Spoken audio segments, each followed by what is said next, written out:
Before we begin, please be aware that this story touches on meaningful themes of family, humanity, and personal responsibility. It is intended to prompt reflection and empathy. If you're not ready for this experience, consider pausing before continuing.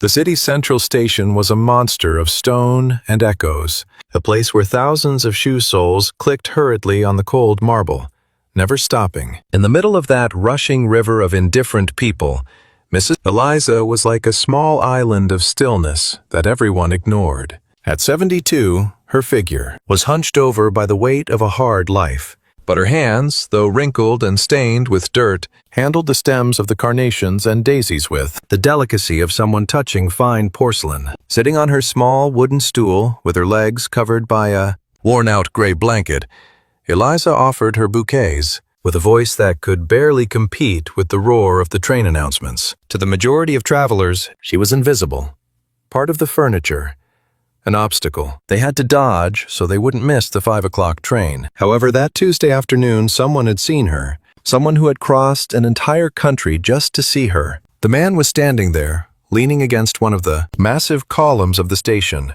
about 10 meters away. His navy blue tailored suit screamed money and power. His leather shoes shined under the artificial lights, and on his wrist rested a watch that cost more than Eliza would earn in 10 lifetimes. His name was Landon. He was 42 years old, with an intense gaze that never left the old woman. Travelers passed by him, admiring his elegance or envying his bearing, without knowing that inside, this successful man was trembling like a scared little boy. He wasn't there to catch a train, nor was he waiting for a business partner. He was there because a promise made in silence 25 years ago, in that very spot, was burning in his chest. Landon gripped the handle of his brown leather briefcase, feeling cold sweat run down his back. Would she recognize him?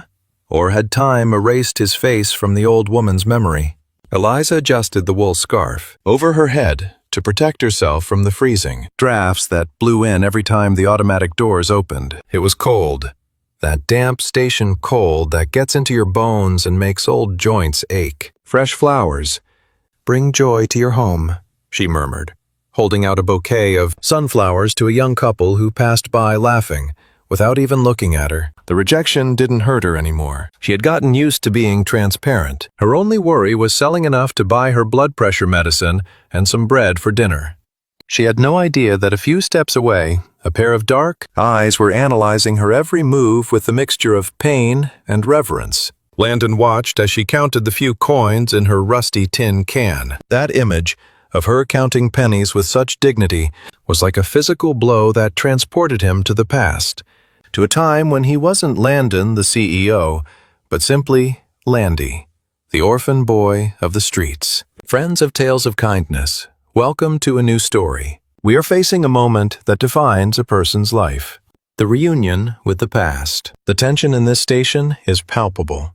Landon has the world at his feet, but in front of this humble flower seller, he feels small. Before finding out what unites these two very different characters, I would love to know from which corner of the world you are joining us today. Please leave your city and country in the comments below. It fills us with joy to see our community growing and connecting through these shared emotions. Let's continue with the story, because Landon is about to take a step that will change Mrs. Eliza's destiny forever, and perhaps even his own. Landon's mind traveled back 25 years. He remembered the smell of train diesel and the constant feeling of hunger gnawing at his stomach. He was 17 years old. He had escaped from a state orphanage, where abuse was his daily bread, and ended up living in the dark corners of that very station in downtown Chicago. He was a dirty ghost, a potential criminal in the eyes of the police, and a nuisance to the shopkeepers. Everyone kicked him out. Everyone looked at him with disgust or fear. Everyone except her. He remembered the first time he approached her flower stall. He wasn't going to buy anything, of course. He went with the intention of stealing an apple she had for her lunch. His hands were fast, trained by necessity. But that time hunger made him clumsy, and he tripped, falling at the vendor's feet. He expected screaming. He expected her to call security.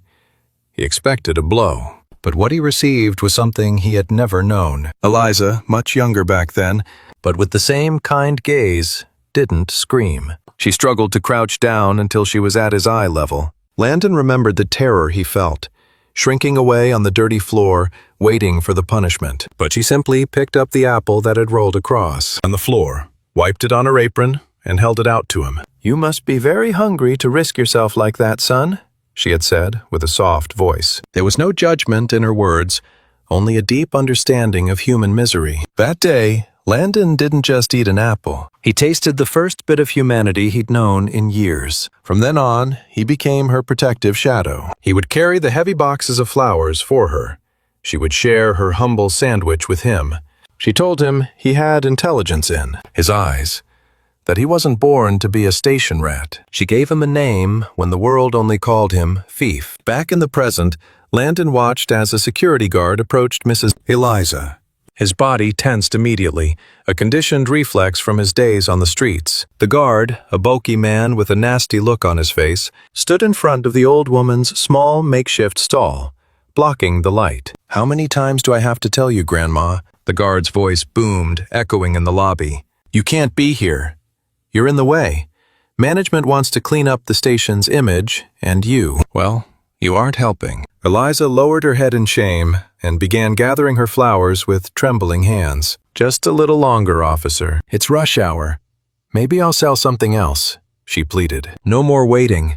"Out," the man ordered, lightly kicking one of the water buckets and spilling the liquid onto the marble. Landon's blood boiled. Seeing that humiliation made him physically nauseous. He remembered all the times Eliza had defended him from guards just like this one, standing in front of him like a lioness, saying he was her helper, just so they wouldn't kick him out into the street on winter nights. Now the roles were reversed. The scared little boy was gone. Now, a powerful man stood in his place. Landon pushed off the wall, adjusting the button on his suit jacket. He wasn't going to let that happen. Not anymore. He stepped forward firmly, the sharp click of his dress shoes echoing with authority. People nearby stopped to stare, sensing that something was about to go down. The aura of power radiating from Landon was undeniable. He was the kind of man who didn't ask for permission. He gave orders. "Excuse me, officer," Landon said. His voice was calm but sharp as a scalpel, stopping right behind the guard. The man in uniform spun around, annoyed by the interruption, but his attitude changed instantly when he saw the stranger's impeccable suit and luxury watch. "Is there a problem, sir?" the guard asked, lowering his voice. "Yeah, there is a problem," Landon replied without looking at the guard. Instead, locking his eyes on Eliza, who stared back with confusion and fear, not recognizing him yet. "The problem is that you are harassing this lady and you spilled water on the floor, which is a hazard for people walking by. Is that the security policy of this station? Attacking old ladies?" The guard stammered, taking a step back. "Sir, she doesn't have a permit to sell here. It's the rules." Landon pulled his wallet from the inside pocket of his jacket. It wasn't a gesture of arrogance, but a tool for resolution. "How much is the permit?" he asked, his voice calm but firm. "No, it doesn't work like that, sir. You have to fill out forms," the guard replied nervously. Landon nodded once, then slowly pulled out his phone. "Then let's do this properly," he said. "I'd like to speak with the on-duty station manager, right now." The guard hesitated, his confidence draining as he realized this situation was slipping out of his control. "Until we clarify the policy," Landon added evenly, "this lady stays right here." Faced with Landon's unshakable authority, the guard swallowed hard, muttered an apology, and stepped aside without another word. Landon stood there in front of the woman who had saved his life, feeling like his heart was about to beat out of his chest. The moment had come. After the security guard's hasty retreat, a bubble of awkward silence formed around them, isolating them from the station's frantic noise. "Mrs." Eliza stood frozen, clutching her half-gathered bouquet of carnations, staring at the polished shoes of the stranger who had just defended her. Her hands were trembling, not just from the cold or age, but from confusion. She wasn't used to kindness, much less such a fierce defense from a man who looked like he owned the world. Slowly she looked up, scanning his impeccable suit until she reached Landon's face. She didn't see the dirty little boy from decades ago. She saw an intimidating giant. Thank you, sir. You didn't have to bother, she murmured, lowering her gaze quickly, feeling unworthy of such attention. That money you gave him, it's too much. I'll pay you back when I sell the flowers, she added with that unshakable honesty that defined her, searching her empty pockets for a way to pay back a debt she couldn't afford. Landon felt a lump in his throat, seeing her humility intact. Despite the years and the poverty, Eliza was still the most dignified woman he had ever known. He took another step, closing the physical distance. Overcome with emotion, he slowly crouched down until he was squatting right in front of her, ignoring the fact that the dirty station floor might stain the expensive fabric of his pants. He wanted to be on her level, to look her in the eye without towering over her. Selling flowers? Landon asked, his voice soft, trying to hold back the emotion that threatened to break him. Well then, I'd like to buy one. But not just any flower. I want a white carnation, the most beautiful one you've got. Eliza blinked, surprised by the request and by the man's closeness. She searched through her buckets with nervous hands until she found a perfect carnation with spotless petals, and shyly held it out to him. Is it for your wife, sir? She asked, trying to be polite. Landon took the flower, but instead of letting go, his fingers deliberately grazed Eliza's rough hand. That contact, skin against skin, was the trigger. No, it's not for my wife, he replied, holding her gaze intensely. It's for the woman who taught me that kindness can bloom even in the coldest, darkest places. Eliza frowned, confused. That phrase sounded strangely familiar to her, something she used to say a long time ago. Landon saw the doubt in her eyes and decided it was time to drop the mask. He gave a crooked, nostalgic smile, one that made the businessman vanish and brought the mischievous little boy right back. Tell me, Miss Eliza, he began, using the exact same tone he had when he was 17. Do you still hide apples in your bag for the kids who run away from the orphanage? Or did you eat them all yourself? The question hit Eliza like a lightning bolt. The flower basket slid off her lap and hit the floor, scattering daisies and roses across the marble. But she didn't care. Her eyes, clouded by cataracts and exhaustion, opened wide, focusing desperately on the man's face in front of her. She looked past the groomed beard, past the lines of age, searching for the features of the skinny, scared little boy she had fed so many times. Landy, she whispered, her voice cracking with disbelief. It was the nickname only she used, the affectionate pet name for Landon that nobody else knew. It's you, my boy. Is it really you? Landon nodded, his eyes filled with tears he couldn't hold back anymore. Yes, Grandma, it's me. I'm Landy. I've come back. The confirmation was like opening a floodgate. Eliza covered her mouth with her hands to stifle a sob that rose from the very depths of her soul. Landon didn't wait another second. Breaking all social protocol, he dropped to his knees on the dirty floor and hugged the old woman tight, burying his face in the shoulder of her old wool shawl. She smelled just like always. Of faded flowers, cheap lavender, and love. Eliza, snapping out of her shock, wrapped her fragile arms around the man's broad back, stroking his hair as if he were still that helpless teenager. I thought you were dead, she sobbed, soaking the expensive fabric of his jacket. I thought the streets had swallowed you up, or that you'd ended up in jail. I prayed for you every single day, Landy. Every day I asked the Lord to watch over you, wherever you were. Landon pulled back a little to look at her, taking her hands in his to warm them up. Your prayers worked, Eliza. They looked after me, but it took me way too long to come back and thank you. People passing by the station started stopping, forming a curious little circle around the strange scene. A millionaire on his knees, hugging a street vendor. Some pulled out their phones to record, thinking it was some kind of social experiment or a celebrity. But the genuine emotion coming from them was impossible to fake. Landon ignored the crowd. His entire universe narrowed down to that one woman. Forgive me for taking so long, he told her, kissing her calloused hands. I promised you I'd come back when I was somebody, when I could pay you back for every apple and every sandwich. I didn't want you to see me as a failure. I wanted you to be proud of me. Eliza smiled through her tears, caressing his cheek. "Oh, you silly boy. I was always proud of you. You didn't need to bring money. You just needed to bring yourself. You can't eat pride, son, but love. Love feeds the soul." Let's take an emotional pause here. This moment is the pure definition of gratitude. Landon built his empire, motivated by the kindness of a stranger. And his greatest success wasn't making millions, but being able to come back and kneel before her. Sometimes we get obsessed with impressing others with our material achievements, forgetting that the people who really love us just want our company and well-being. I want to ask you all something very personal. Do you have someone in your past you'd like to thank for lending a hand during a tough time? Type the word gratitude in the comments if you believe. We should never forget those who helped us when we were nobody. Your stories inspire this community to be better every day. Landon helped Eliza sit more comfortably on her stool, and he sat on the ground beside her, not caring about the dirt. They started to talk in a rush, trying to summarize 25 years into minutes. Landon briefly told her his odyssey, how he hitched a ride on a freight train to New York City, how he worked, washing dishes in diners, then stocking shelves at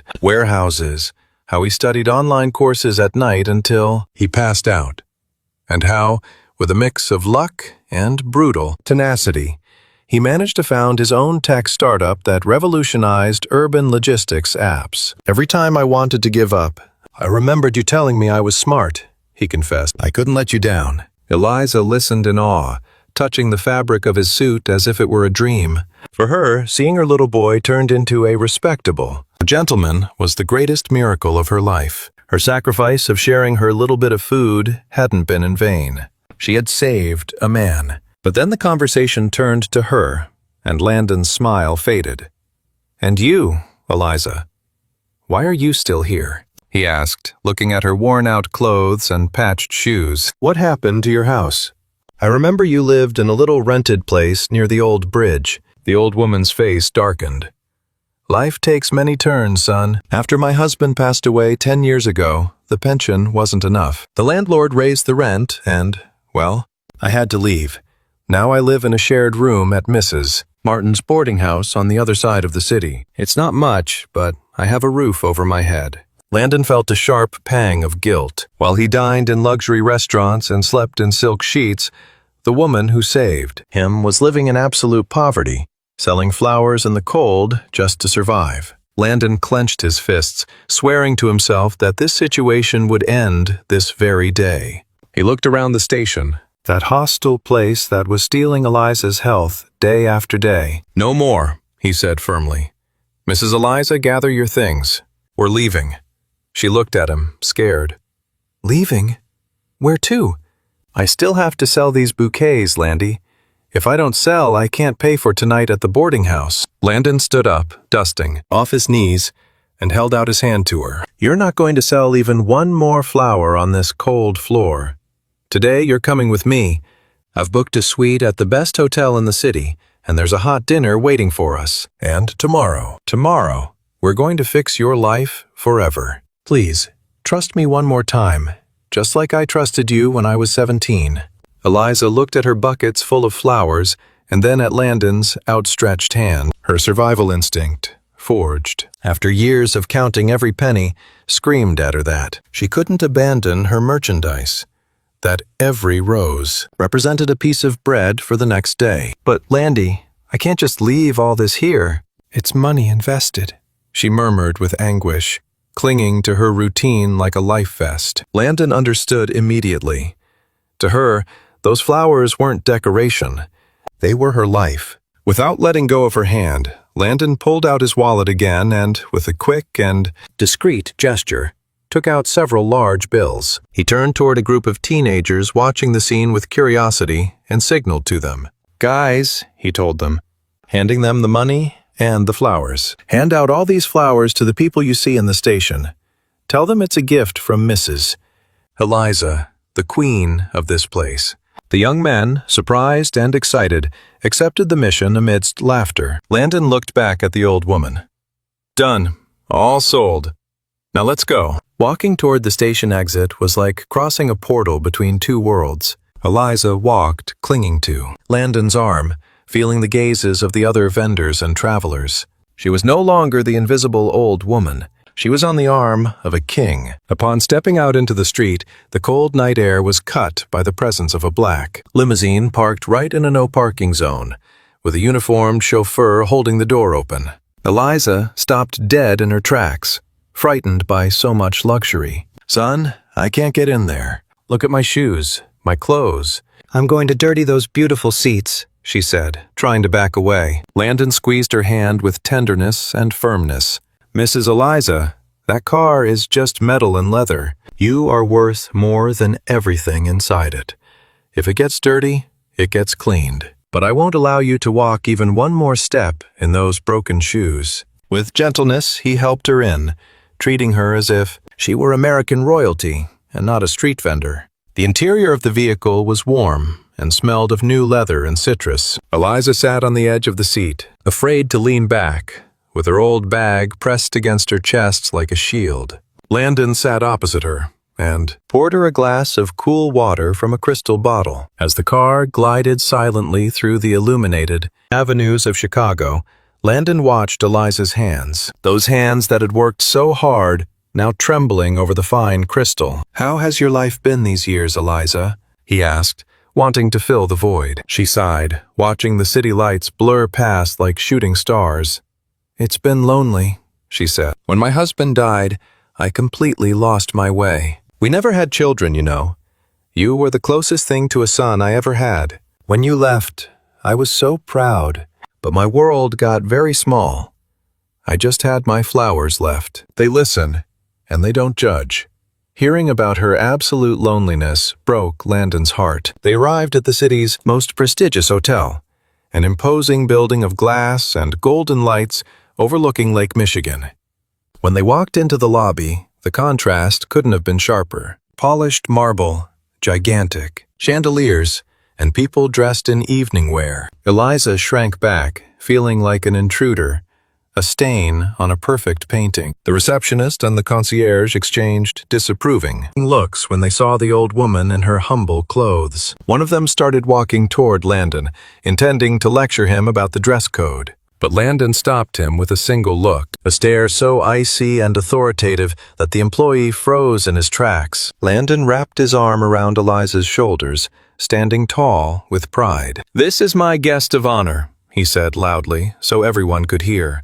"Prepare the main table in the restaurant, and I want the best service you have. If anyone looks at her the wrong way, they'll have to answer to me." The staff, recognizing power when they saw it, nodded and rushed to follow his orders. Dinner was a dance of emotions.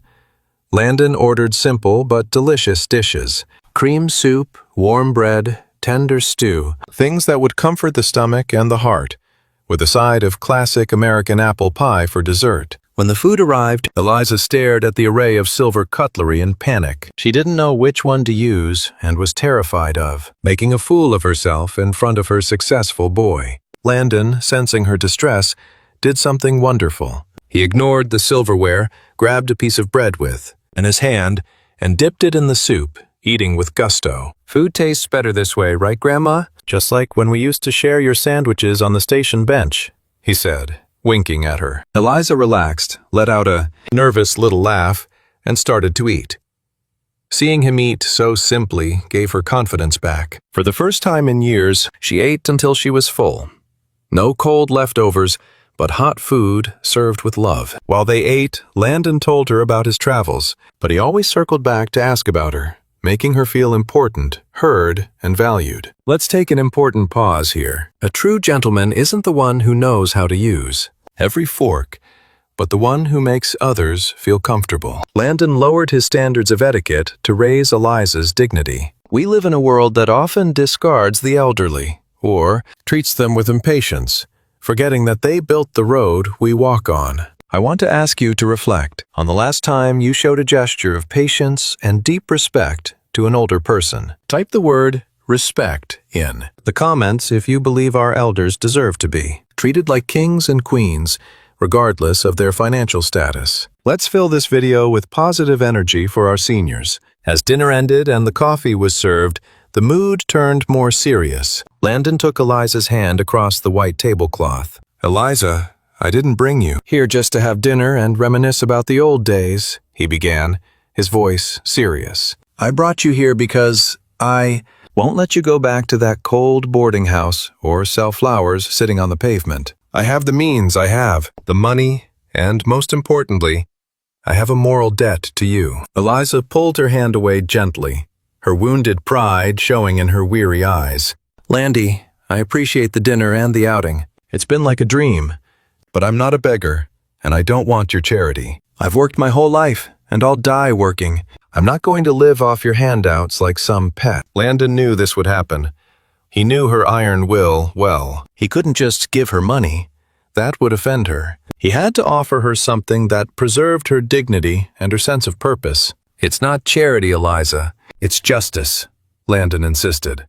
But he saw her shaking her head, shutting him out completely. She was getting ready to stand up, thank him, and leave, returning to her harsh reality rather than lose her independence. Landon had to think fast. He knew she loved flowers, not just selling them out of necessity, but actually caring for them. He remembered how she used to talk to the plants, how she brought withered stems back to life. What if I don't give you money?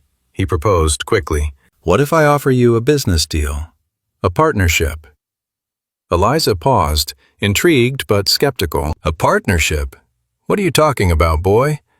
I don't know anything about companies or tech apps. Landon smiled. No, but you know about beauty, you know about flowers. I bought a place in the trendy Wicker Park neighborhood, an old building with a big backyard. It was going to be an office space, but I think it has a different destiny. Landon leaned forward, painting the picture in the air with his hands. I want to open the most beautiful flower shop in the city, but I travel a lot. I can't run it. I need someone who speaks the language of flowers, someone with experience that no university degree can provide. I need a managing partner. You provide the knowledge, and I put up the capital. You'll live in the apartment above the shop, not as a favor, but as part of your salary as the manager. You won't have to be cold ever again. The flowers will be in display cases, and you'll be the boss. What do you say?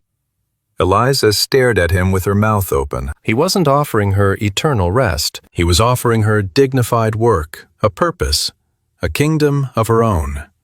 The offer was brilliant because it didn't dismiss her desire to be useful. It empowered it. Eliza's eyes filled with tears again, but this time they were tears of hope, not nostalgia. Do you really think an old woman like me can run a business like that? She asked with a trembling voice, looking for reassurance. I don't think. I know, Landon stated with absolute conviction. I know so. You managed my life when I was a total disaster. Running a flower shop will be a piece of cake for you. He took an old golden key out of his pocket and placed it on the table between the coffee cups. This is the key. We'll go see the place tomorrow. But tonight, you're going to rest in a feather bed right here at the hotel. Because tomorrow, partner, your new life begins.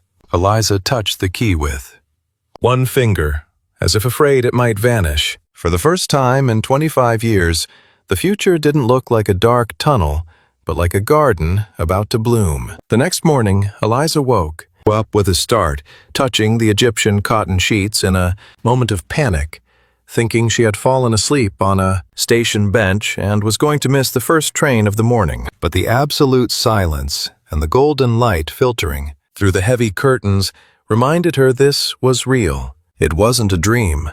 Landon kept his promises. They had breakfast together in the room.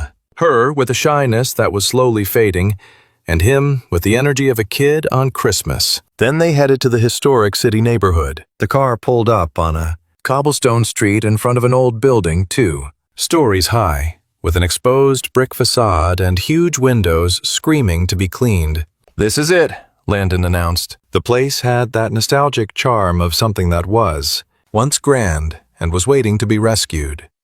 Much like the classic brownstones in Chicago's older districts, Eliza felt an immediate connection with the building, much like herself. It just needed a little love to shine again. As they walked in, the smell of musty air and dust welcomed them. But Landon saw potential where others saw ruin. The shop will be down here.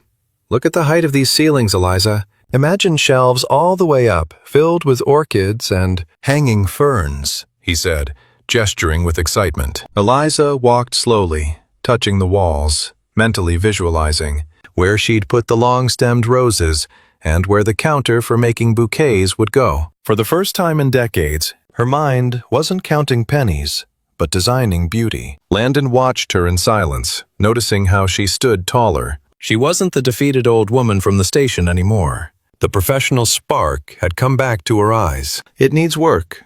A lot of work," she stated with a critical voice, running a finger through the dust on a shelf. "But the light coming through that display window is perfect for African violets." They went up a creaky wooden staircase to the second floor. Landon opened the door, too.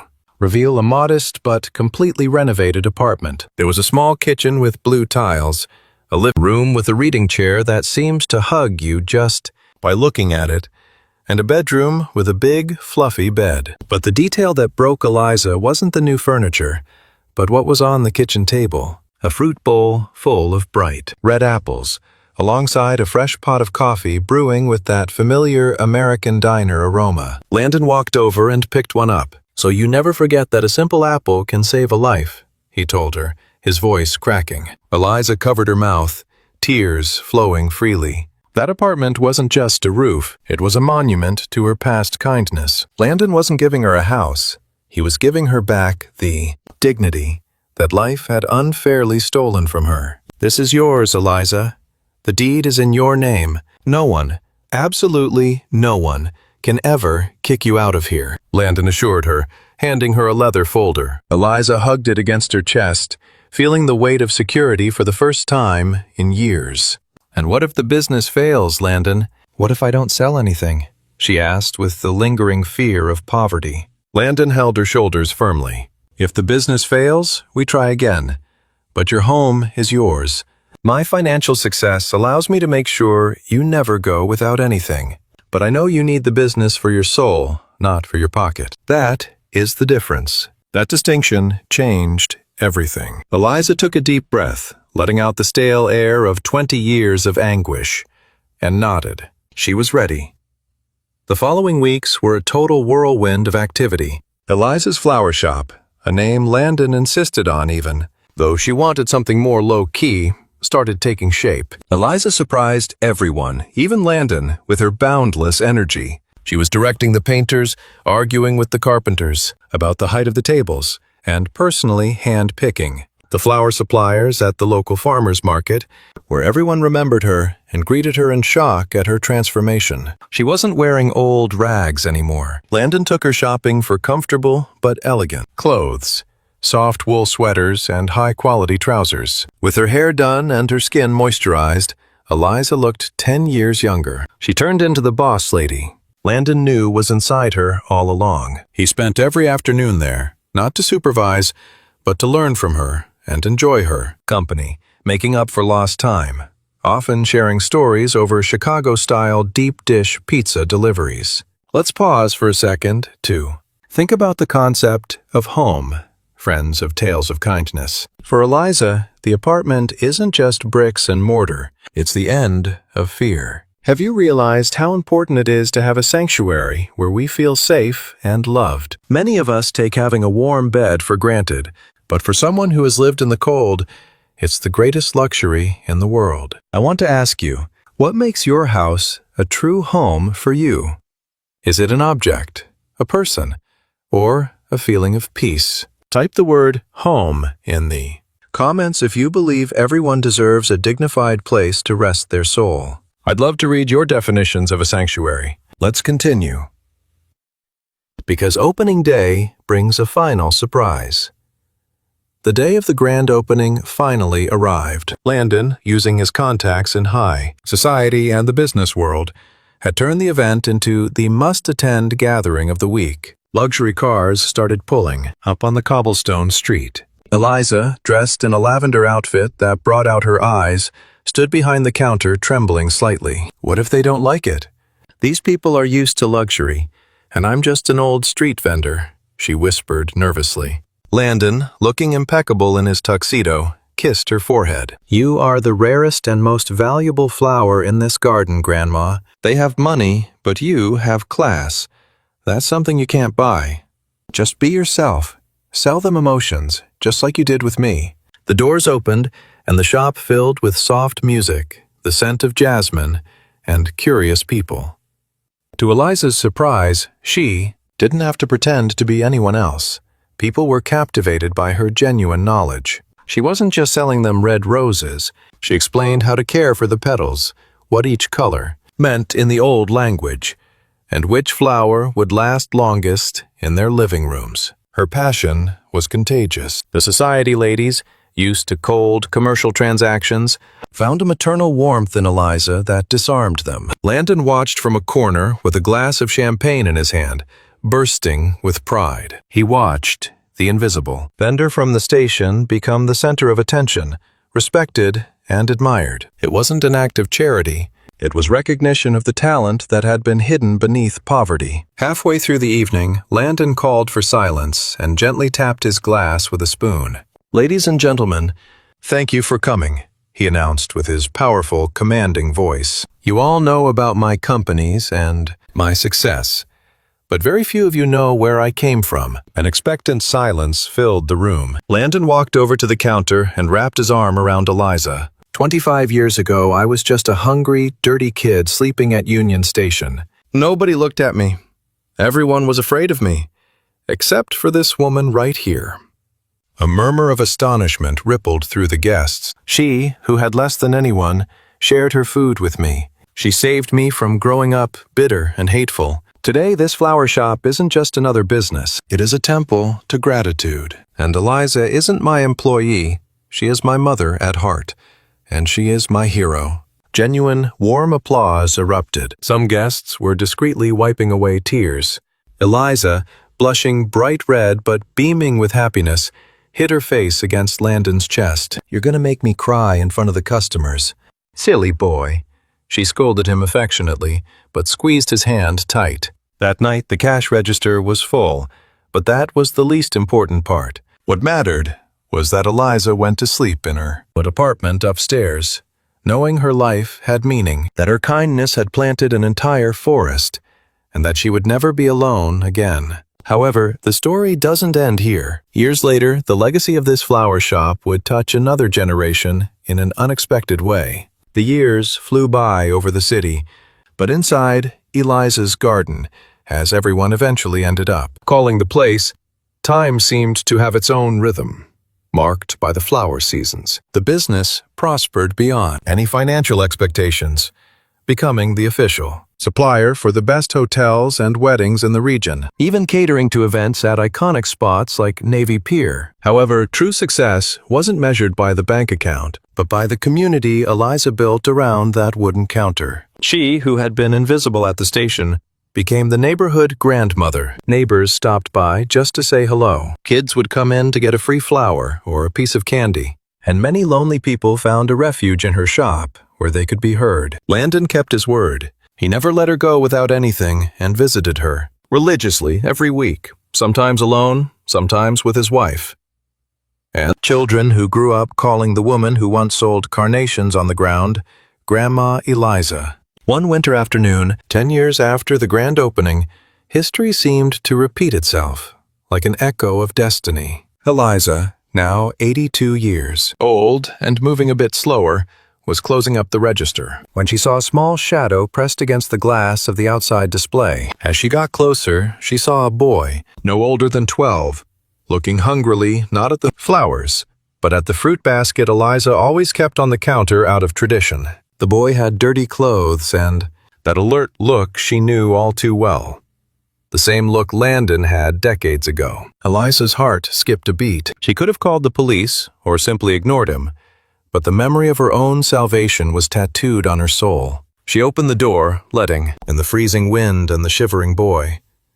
"Do you like red apples, son?" she asked him with the same sweetness as in the old days. The boy took a step back, suspicious, waiting to be yelled at. "I don't have any money, ma'am," he answered defensively. Eliza smiled, took the biggest and brightest apple from the basket, and offered it to him. "Money's no good for apples here. You pay for these with a smile." The boy took it and devoured it right then and there. Just then Landon walked into the shop for his weekly visit, and stopped dead in his tracks when he saw the scene. He saw the woman who was a mother to his heart, feeding a new generation of street kids. He didn't say a thing, just watched with tears in his eyes as the cycle of kindness continued. That night, Landon and Eliza decided to sponsor the boy, giving him little jobs around the shop in exchange for him staying in school, and even enrolling him in after-school programs at the local community center. The legacy of the station hadn't died. It had multiplied. Eliza's old age was sweet and dignified, surrounded by beauty and gratitude. She worked until her legs finally gave out, and even then, she kept coming down to the shop to supervise from her favorite armchair, giving instructions on how to arrange bridal bouquets. But life has a natural cycle that not even Landon's money could stop. One spring morning, Eliza didn't come down to open up. When Landon went up to the apartment, he found her in bed, looking smaller but infinitely at peace. There was no pain on her face, only the serenity of someone who has completed their mission. He held her cold hand for hours, silently thanking her for having been the angel who changed his destiny with a simple apple. Mrs. Eliza left just as she lived, quietly, leaving a scent of flowers and love behind her. Mrs. Eliza's funeral brought the neighborhood to a standstill. Landon thought it would be an intimate affair, but he was wrong. Hundreds of people arrived. The executives who bought orchids, the neighbors, the children who were now adults, and that boy from the shop window, now a young student. The church was overflowing with flowers. There wasn't a single empty space without a rose or a lily. Everyone wanted to say goodbye to the woman who taught them that dignity has no price. Landon went up to the pulpit with a broken heart, but a full one. "Many of you knew her as the florist," he said with a steady voice. "I knew her as my savior. Eliza didn't give me life, but she taught me how to live it. Her legacy isn't this business, but the lesson that no one is too poor to give, nor too rich to need help." After the burial, the will was read. Eliza, advised by Landon years ago, had left everything in order. The flower shop would become the property of a foundation created by Landon, Eliza's Apple. The purpose of the place would be to employ young people at risk, teaching them the florist trade and paying for their studies. The apartment upstairs would serve as a temporary shelter for anyone who needed it. In this way, the shop would never stop being a beacon of hope. Landon made sure a bronze plaque was placed at the day entrance that read, "Here bloomed the kindness of Mrs. Eliza, who with an apple bought the heart of a boy and the respect of a city." Family of tales of kindness. We've reached the end of this emotional journey. The story of Eliza and Landon leaves us with an immense truth. A small act of kindness, like giving away a piece of fruit or defending someone helpless, can create ripples that last for generations. Never underestimate the power of extending a hand to a stranger. I want to ask you for one last reflection. Do you think the world would be different if we all applied Eliza's philosophy? Please leave a comment with the word kindness if you've been inspired. Honor this legacy by promising to do an act of kindness this week, no matter how small. Let's fill the world with light, one gesture at a time. Today, if you visit the city, you'll see that Eliza's garden is still open. She isn't there physically anymore, but her spirit is felt in every corner. On the counter, there's always a basket full of red apples with a sign that says, "Free for anyone who's hungry." Landon, now an older man with graying temples, sometimes stops by there, takes an apple, and sits on the bench across the street, closing his eyes to remember the scent of lavender and the sound of the train station. He knows that as long as that shop exists, Eliza will never truly die. She lives on in every young person who finds an opportunity there, and in every flower given with love. And so, the man who returned a millionaire discovered that his greatest fortune wasn't in his bank accounts, but in having the chance to say thank you in time. Eliza died knowing she was loved, and Landon lived knowing he was forgiven for his past. The train station is still full of rushing people, but now, when someone sees a humble person selling in a corner, maybe, just maybe, they'll stop to look them in the eyes, remembering that inside every invisible human being, there might be a hero waiting to be discovered. Thank you for joining us in this story of filial love and redemption. At Tales of Kindness, we believe that real stories are the ones that touch the soul and transform us. If you cried, smiled, or were moved by Eliza and Landon, don't forget to subscribe, like, and share this video with someone who needs a hug for their heart. Remember, wealth isn't what you have in your pocket, it's what you leave in the hearts of others. Until the next story.